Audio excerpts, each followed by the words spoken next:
Kunlar sovuq, ko'rasizlar, ancha suv tushib ketdi. Ko'pchilik bitta xatoni qildi. Endi mendan so'rashyapti, nima qilsak bo'ladi deb.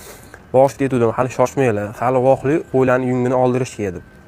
Hali bahorni suvlari o'tib ketgani yo'q. Bahorni yaxshi yomg'irlari, qor yog'adigan paytlar bo'lardi. Shunaqa o't o'lgandan keyin yungini oldirishimiz kerak. Sizlarga bitta misol ko'rsatayim, qachon noto'g'ri oldirilgan, noto'g'ri oldirmaganligini. Mana shu qo'chqoqni o'tib olganmiz. Ko'rasizlar. Bo'ylar ingichka, buni ko'rasizlar.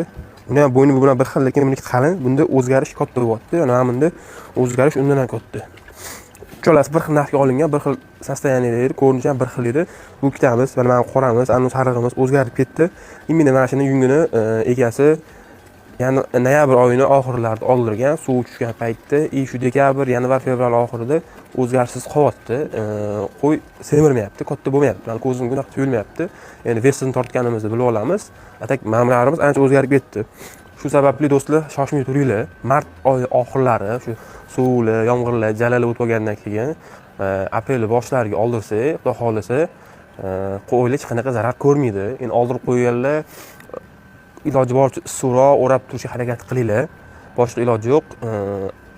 Ta'sir bo'lib qolishi mumkin, qo'y semirish, o'zgarishi uchun.